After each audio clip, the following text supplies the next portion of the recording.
আজ এমন একটা গাছের সঙ্গে পরিচয় করতেছি যে গাছটা আপনারা সবাই হয়তো পরিচিত আছেন, লন্ঠনা গাছ নামে। যে গাছটা দেখতে খুব সুন্দর লাগে, জঙ্গলে হয় বা বাগানের চারিধারে যে চাপাতার চাপাতা গার্ডেনের প্রায় দেখবেন সাইডে দিয়ে পাশে তার ছড়িয়ে আছে এলোমেলোভাবে সেই গাছগুলো।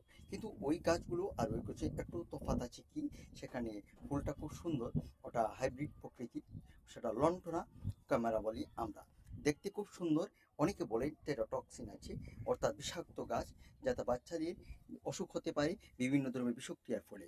যেমন আহ, হয়তো দাস্ত আমাশয় হতে পারে, বা বমি বমি ভাব থাকতে পারে, বা সর্দি বা গলা ধরা এইসব রোগের প্রাদুর্ভাব করতে হবে। একটা কথা মনে রাখবেন, যে গাছ যত ক্ষতিকারক হোক না কেন, তার ঔষধি গুণাবলীও তার প্রচুর আছে। যেমন ধরুন, সেই গাছটা আমরা এমনিতে বলছি খুবই বিষাক্ত, কিন্তু ওই গাছ থেকে ঔষধও তৈরি করা হয়। হোমিওপ্যাথি সেটা নাম বলা হয় লণ্ঠনা ক্যামেরা।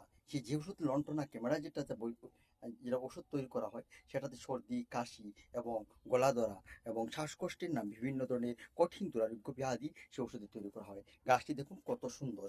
তাই সেই গাছটিকে আমরা যথোপযুক্ত সম্মানের সঙ্গে লাগানো উচিত। বিষ থাকতে পারে, বিষধর হতে পারে, কিন্তু সেটাকে আমরা বোঝার প্রয়োজন এবং কোথায় লাগাতে হবে সেটাও প্রয়োজন। বাচ্চাদের কাছ থেকেও দূরে রাখা প্রয়োজন। হয়তো বাচ্চারা তারা না বোঝার কারণে তারা হয়তো মুখে দিতে পারে, যার কারণে বিষক্রিয়া হতে পারে। কিন্তু সেই ওষুধটাকে যখন ঔষধীয় হিসাবে ব্যবহার করি, তখন অনেকাংশ আমরা উপকার লাভ করতে পারি। যেমন হাঁপানি কাশি বা অ্যালার্জি জাতীয় কোনো কাশি বা ব্রঙ্কেল প্রবলেম থাকে, সেই ওষুধে এই যে লণ্ঠনা গাছটি মানুষের ঔষধি কাজ হিসেবে কাজ করে। গাছটি ফুলটা দেখতে খুবই চমৎকার।